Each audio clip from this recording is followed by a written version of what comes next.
नमस्कार दोस्तों, एक बार फिर हाजिर हूँ आपके सामने आपके काम की बहुत ही बढ़िया जानकारी लेकर।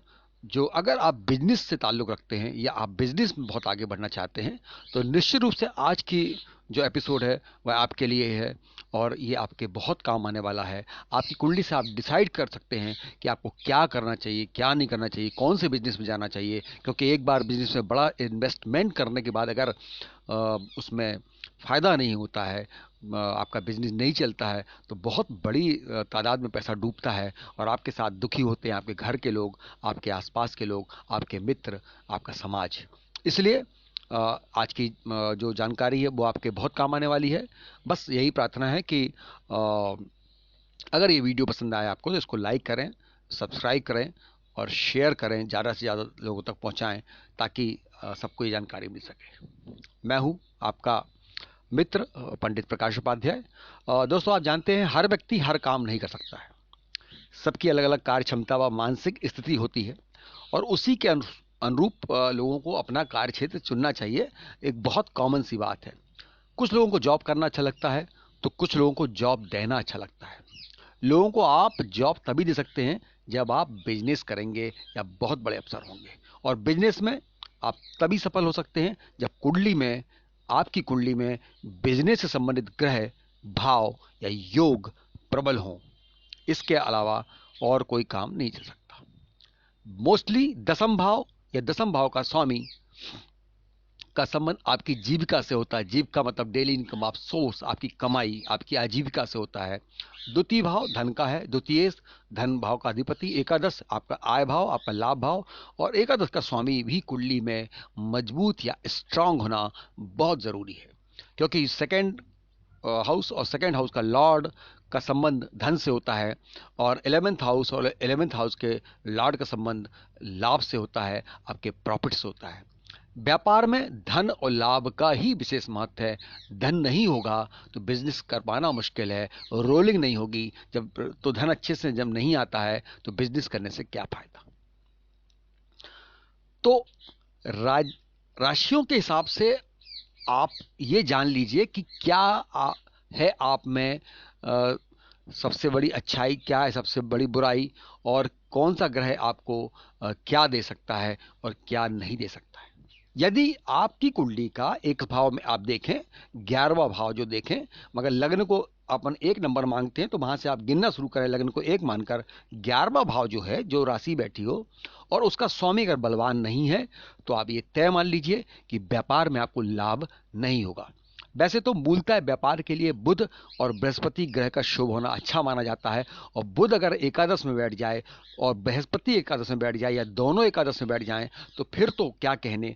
खास तौर पे बुध का संबंध अगर सेकंड हाउस से हो जाए या सेकंड हाउस के अधिपति बुध का संबंध एकादश से हो जाए, फिर तो मिलेनियर, बड़े बड़े व्यापारी जिनके सामने घुटने टेकते हैं, वह व्यापार का इतना बड़ा लीडर बनता है।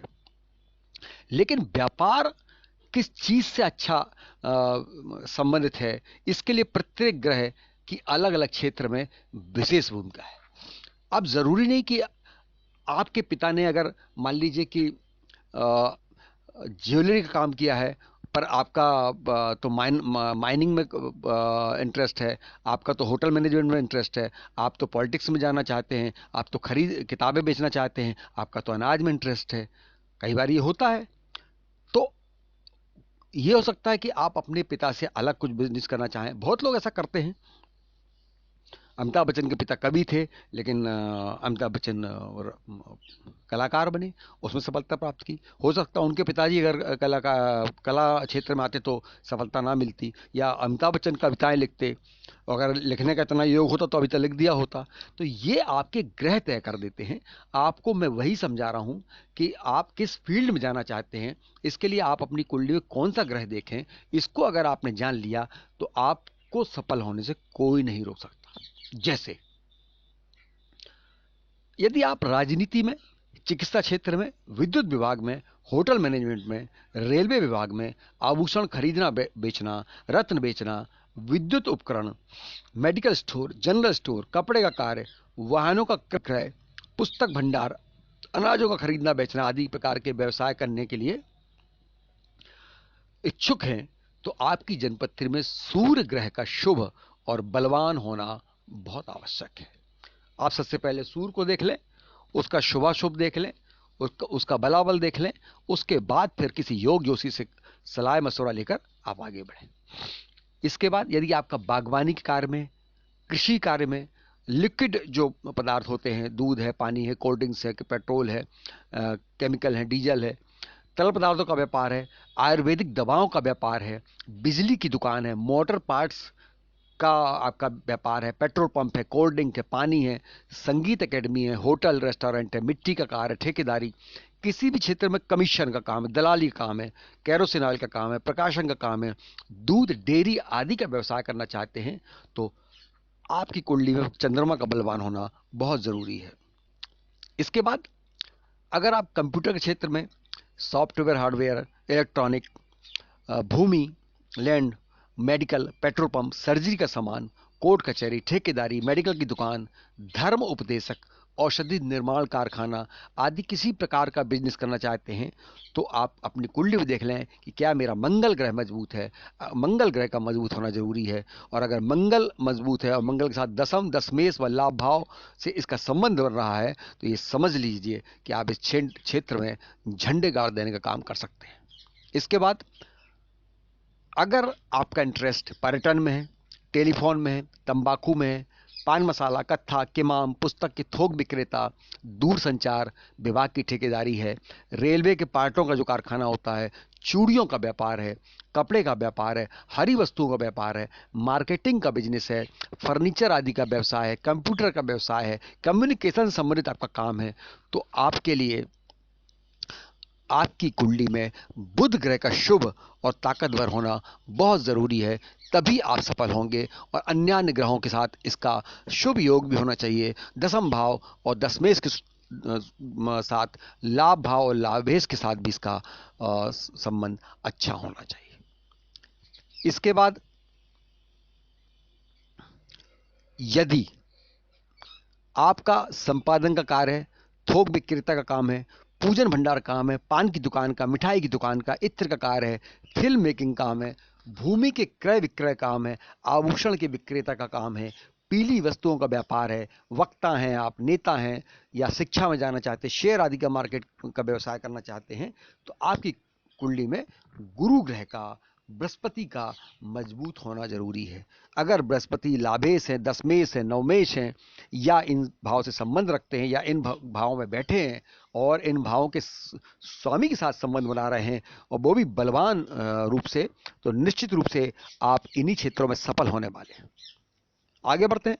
यदि आपका रेस्टोरेंट का काम है, सौंदर्य प्रसाधन काम है, कॉस्मेटिक्स का काम है, शिल्प कार्य का काम है, साहित्य का काम है, फिल्म विज्ञापन का काम है, परिवहन विभाग की ठेकेदारी काम है, वस्त्रों का व्यापार है, हीरे का बिजनेस है, सफेद वस्तुओं का कार्य है, खनिज कार्य, पेंटिंग, निर्माण कार्य है, परिवहन विभाग है, पर्यटन विभाग है, रेसलिंग है, टीवी शो है, थिएटर आदि से संबंधित व्यवसाय करने के लिए आप इच्छुक हैं, आपके मन में है कि मैं ये बहुत अच्छा कर सकता हूं, तो ये निश्चित रूप से आपका ग्रह आपको फोर्स कर रहा है। लेकिन एक बार कुंडली में किसी योग ज्योतिषी से आप शुक्र ग्रह की स्थिति देख लें। शुक्र ग्रह का शुभ और बलवान होना बहुत आवश्यक है, और सप्तम भाव, नवम भाव, दसम भाव, एकादश भाव के स्वामी के संग इसका मजबूत संबंध होना भी बहुत आवश्यक है। फिर आप इस क्षेत्र में बेख खट के उतर सकते हैं। इसके बाद यदि आपका ज्योतिष का कार्य है, जिसकी हम चर्चा कर रहे हैं, कर्मकांड का काम है, लोहे का काम है, वकालत का काम है, खनिज विभाग का काम है, तकनीकी कार्य का काम है, कृषि कार्य है, काली वस्तु का व्यापार है, तिलहन है, काले तिल है, कोयला है, काले कपड़े हैं, ट्रांसपोर्ट का कार्य है, मुर्गी पालन का जो फॉर्म वगैरह में पालते हैं, लकड़ी का कार्य है, वुड का जो फर्नीचर काम है, बिजली का कार्य है, लोहे का कार्य है, शिल्प कला का कार्य है, कृषि का कार्य है, वाहन की एजेंसी है, मोटर पार्ट्स है, और रस आदि के व्यवसाय के लिए आप अगर इच्छुक हैं, आप करना चाहते हैं, आपका इंटरेस्ट है, आपको लगता है कि इस फील्ड में मैं बहुत लाभ कमाने वाला हूं, तो आपकी कुंडली का शुभ स्थिति शनि की देख लीजिए। अगर शनि आपकी कुंडली में शुभ है, ताकतवर है, और नवम दसम एकादश से लगने से बहुत अच्छे संबंध बना रहा है, तो निश्चित रूप से यह कार्य आपको लाभ देगा। तो ये हमने मुख्य मुख्य ग्रहों की चर्चा संक्षिप्त में आपको समझाई। और आप चाहे तो अपनी कुंडली हमें दिखा सकते हैं, हमको भेज सकते हैं, बहुत छोटा शुल्क लेकर हम आपको सही सलाह दे सकते हैं, ग्रहों को बलवान करने के उपाय बता सकता हूं। लेकिन इसके साथ साथ आपको ये भी याद रखना है कि आपके ये ग्रह बलवान तो हैं, पर इसके साथ में कोई पापक ग्रह ना बैठा हो, पाप ग्रहों से दृष्ट ना हो, अस्त ना हो, निर्बल ना हो, नीच का ना हो। द्वितीय भाव, लाभ भाव, लाभेश, दसम भाव, दशमेश भाव के साथ ग्रह संबंध होकर शुभ योग का निर्माण कर रहा हो, तभी आप एक सफल बिजनेसमैन बन सकते हैं। अन्यथा पैसा तो लगा लेंगे और ग्रह शुरू में बहुत अच्छा आपको फल देता है, फिर बाद में छलावा कर देता है कमजोर ग्रह, तो फिर दुकान नहीं चलती, व्यापार नहीं चलता, फर्म नहीं चलती, फार्म हाउस, खेती बाड़ी, जो भी आप कंपनी बनाते हैं वो फेल हो जाती है और बाद में आपको पछताना पड़ता है। बैंक वाले अलग परेशान करते हैं क्योंकि आपने लोन लिया होता है, दोस्त भाइयों से, रिश्तेदारों से लोन लिया रहता, सबसे नीचे देखना पड़ता है और एक असफल जिंदगी फिर जीना पड़ता है। इसलिए आपकी कुंडली सब कुछ है, हर कुंडली में एक ना एक ग्रह बहुत अच्छा होता है जो आपको आपका हाथ थामकर बहुत आगे तक, बहुत ऊपर तक ले जाने वाला होता है। लेकिन उस ग्रह की पहचान आपको होना चाहिए और वह पहचान आप कुंडली के माध्यम से जान सकते हैं। आज के लिए इतना ही। आज हमने आपको बताया कि कौन कौन से ग्रह बनाते हैं आपको एक कामयाब बिजनेसमैन। अब आगे हम इसी के सेकंड पार्ट में आपको बताएंगे ग्रहों के अनुसार से अगर आप व्यवसाय चुनेंगे तो आपको ज्यादा लाभ होगा। आज के लिए सिर्फ इतना ही। अगर ये वीडियो आपको पसंद आया हो तो इसको प्लीज लाइक करें, सब्सक्राइब करें, शेयर करें और ज्यादा से ज्यादा दोस्तों तक पहुंचाएं जो युवा आज अपना सफल कैरियर बनाने की राह में लगातार बढ़ रहे हैं। आप सबको मेरी तरफ से बहुत बहुत शुभकामनाएं। आप सबका मंगल हो। बहुत बहुत आशीर्वाद। नमस्कार।